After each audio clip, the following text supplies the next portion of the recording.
салом бинандагони арҷманд, имрӯз чоршанбе 23 август аст. Ман Хиромон Бақозода ва ҷамъи ҳамкоронам шуморо ба дидани нашри нави барномаи хабарию таҳлилии ахбори озодӣ даъват мекунем. Таваҷҷӯҳ кунед ба унвони мавзӯъҳо. мақомоти ноҳияи Восе мегӯянд равои мошинҳои боркаш пули дарёи Ёхсуро ки душанберо бо Кӯлобу Бадахшон мепайвандад ларзон кардааст. мошинои даронҳаҷма барои совхоз Тоҷикистону Чин дар сари тавлиди карбамид ва мошинҳои электронӣ ва дар умум $400 миллион сармоя мувофиқа ҳосил карданд. оҷонси фасод мавридҳои бештари хешу таборбозиро дар соҳаҳои беҳдошту маориф ошкор кардааст. непотизм дар соҳаҳои дигар нодида гирифта шуд. аз маъмурияти раиси ҷумҳур сар карда тамоми ниҳодҳои давлатиро то сатҳи ҷамоати деҳот фаро гирифтааст.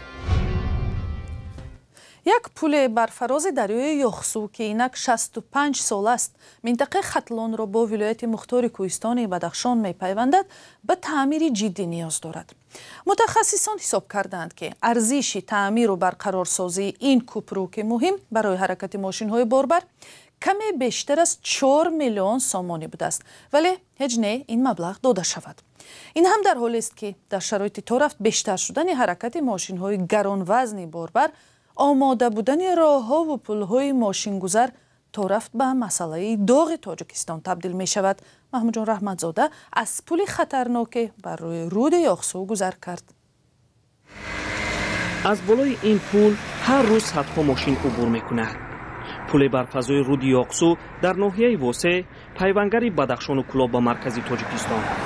ҳоло гузаштан аз тори он хатарнок шудааст ва барои ба ҳолати дуруст овардани он маблағи бузург лозим аст. аммо ҳанӯз коре дар ин ҷо сар нашудааст. омадани тараф лозимат санад тартиб додам барои барқарор кардани пул як таъмир ҷор мешавад. бисёр маблағи калон дар кора зиёда аз 4 миллион нек ба ҳар ҳол як таъмири ҷорӣ мекунем. барои камтар кардани хатар равои мошинҳо гоҳе бо навбат сурат мегирад. полиси маҳал низ аз ҳолати он изҳори нигаронӣ мекунад. лекин дар асл дар бози мактуби сардори шӯъбаи кӯрии дохилиро ман нав гирифтам оиди амира дар асл ҳамин рах ҳамин мо садамавияи ҳамин мошинои даронҳаҷма барои совхоз чӣ категорӣ накунем. пули Восе ки ду роҳи байналмилалиро бо ҳам пайванд мекунад, дар натиҷаи як тасодуфи нақлиётӣ ба ин ҳол афтодааст. аммо дида мешавад, ки рафту омади мошинҳои гаронвазн аз болои он қатъ нашудааст. хадамоти нақлиёти минтақа мо ози тасмим гирифтем аз ду тараф ҷадвали навбатдорӣ кардагим ҳамун нақлиётое ки гаронвазнанд, яъне ки экскаватор мекашонанд аз самти хоруғо вазнашон ки вазминтар бошанд, мо он тараф қатъи ҳаракат кардан намемонем. мақомоти ноҳия барои бозсозии пул ба вазорати нақлиёт мактуб кардаанд. муҳтарам раис, дар вазири нақлиёт ҳам ҳар ҷо мост қатъи мегирад намода ҳукумати ҷумҳур дар шаҳри Кӯлоб аз ҷумла ҳамин шаб ҳамин садамат омад нами соати рӯзда гашт рафт болои мост қатъи. мушоҳидаҳои хабарнигори радиои Озодӣ нишон дод, ки воқеан пул ҳолати садамавӣ дорад, ҳатто қисмати пиёдароҳи он ҳам. вақте ки дар ин минтақаи пул қарор дорӣ ва яке аз мошинҳои гаронвазн ба ин тараф гузар кунад, ҳатман эҳсос мекунӣ, ки ин пул садамавӣ шудааст.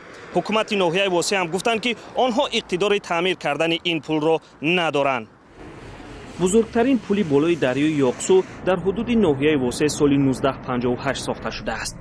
аз он вақт то ҳол он танҳо таъмири ҷорӣ шудааст, яъне рангу бор кардани пул. дар сурати фурӯ рафтани он роҳи стратегӣ байни пойтахт ва Бадахшон баста хоҳад шуд.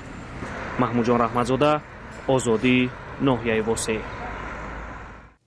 мақомот дар Тоҷикистон гуфтанд, ки дар ҷараёни сафари Рустами Эмомалӣ, раиси маҷлиси олии маҷлиси миллӣ ба Чин бо ширкатҳои тиҷоратӣ дар ин кишвар ба маблағи $400 миллион созишномаҳои нави ҳамкорӣ имзо шуд.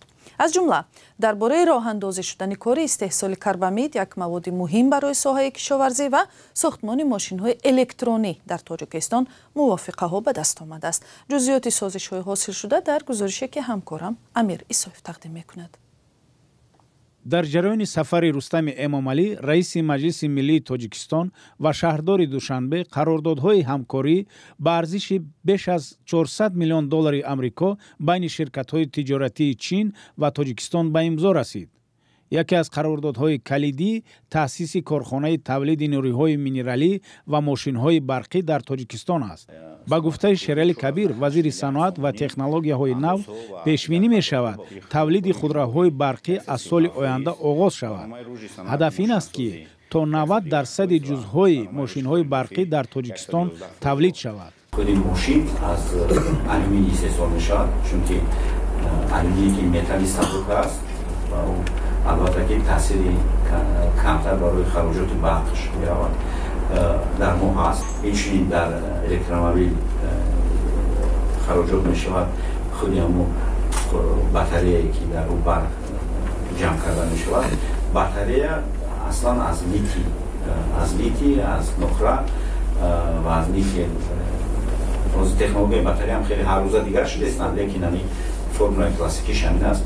در تاجیکستان خوشبختانه این محصولات لیتیوم هست. در این جودا ما در یک جایی با بیاهای تاجیک همکاری داریم، کاربری کرده ایستادیم و دیگر معمولی محصولاتی که برای استثمار الکترومبیل است تقریبا 90% در جمهوری تاجیکستان وجود دارد. علاوه بر این یک مرکز لاجستیکی در تاجیکستان از طریق قرارداد با ارزش 26 میلیون دلار بین شرکت مرمری و تاجانگ انترپرایز منیجمنت کانسالتینگ کو لتد چینی ایجاد خواهد شد. در دایره این سفر کارخانه ازات تاجیکستان و شرکت رونچانگ هولدینگ گروپ چین با مبلغ 50 میلیون دلار آمریکایی برای نوسازی و تا 180,000 تن در یک سال رسانیدن تولید کربامید یا سلیتر در تاجیکستان قرارداد امضا نمودند. دیگر مسئله این توافق بین شرکت آسیا کمیکالی تاجیکستان و شرکت رونجانگ هولدینگ گروپ چین برای ساختمان کارخانه نوی استحصال کربامید در تاجیکستان است که با ظرفیت 300,000 تن در یک سال با مبلغ 300 میلیون دلار آمریکایی پیش بینی شده است. راه اندازی تولید ماشین‌های برقی در تاجیکستان نیز از موضوعهای صحبت دو جانبه بوده است. این کار از سوی شرکت اوستا گروه تاجیکستان و شرکت جینچوین چین عملی خواهد شد. برای تولید 1,500 دانه ماشین برقی در یک سال کارخانه مشترک با مبلغ 25 میلیون دلار در تاجیکستان بنیاد می‌شود.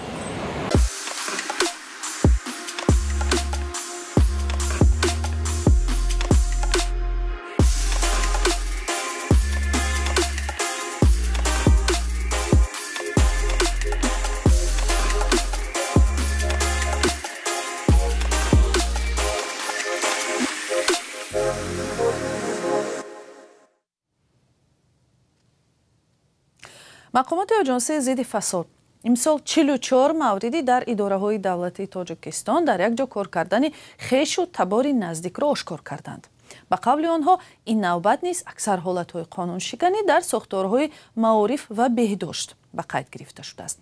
در گذشته نیز این ساحه‌ها چون گویا در اینجا از همه زیاد بودن موردهای رشوه‌خواری مورد انتقاد بودند. ولی منقدان میگویند گزارش آژانس ضد فساد تمام موردهای واقعی را به نوبت نمیگیرد. شهلا خوجا گزارش میدهد. آژانس ضد فساد میگوید خویش و تباربازی در ساختارهای دولتی افزایش یافته است. این نهاد در 6 ماه اول امسال 44 مورد فعالیت خویش و تباری را آشکار نموده است که این نسبت به سال پیش 7 حالت زیاد می باشد.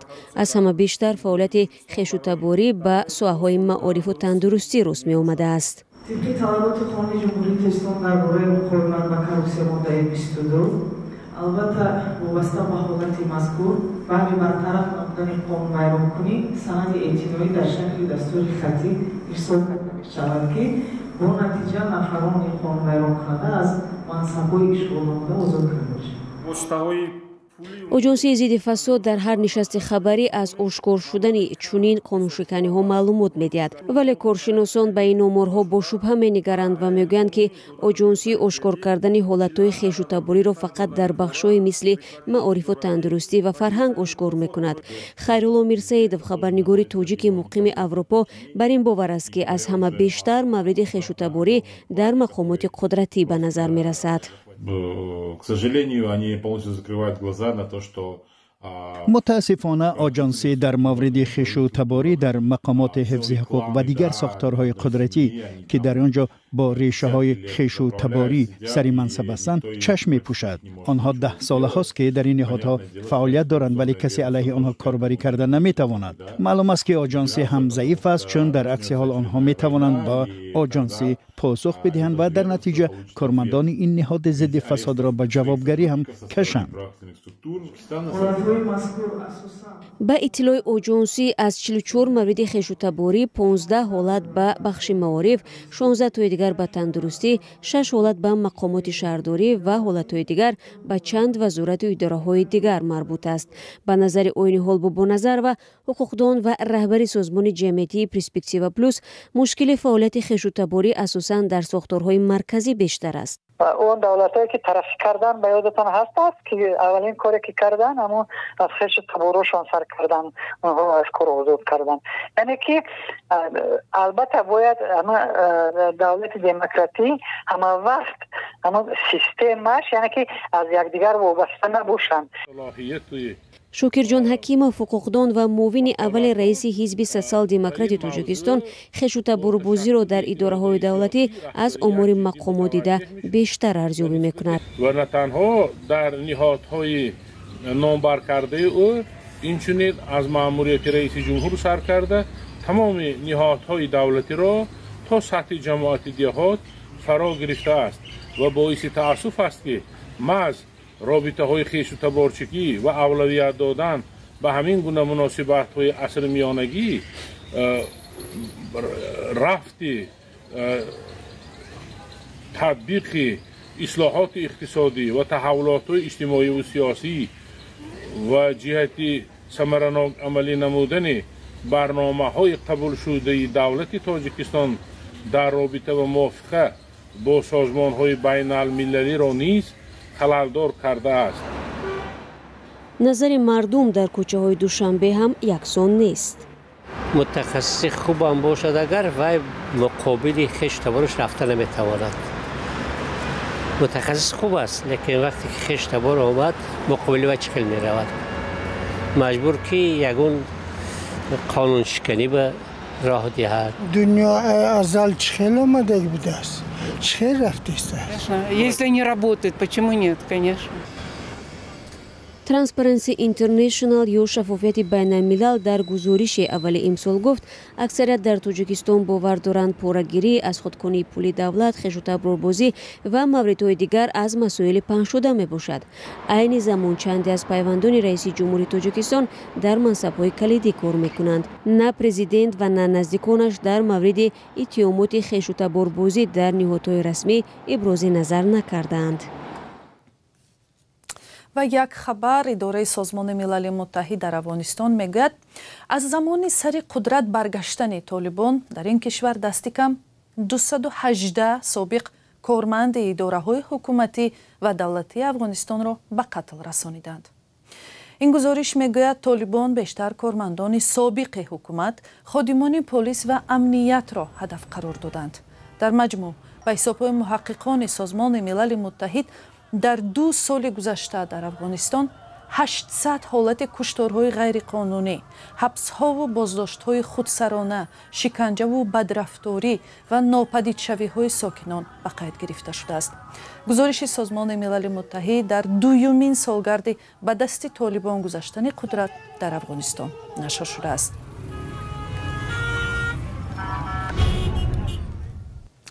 و با سپاس که تا این لحظه ها با ما بودید بینندگان عزیز. خبرهای از این بیشتر را می توانید هر لحظه از سامانه رادیوی آزادی و صحیفه های ما در فیسبوک و اینستاگرام، تیک تاک و تلگرام و یوتیوب و ادنکلاسنیکی پیدا کنید.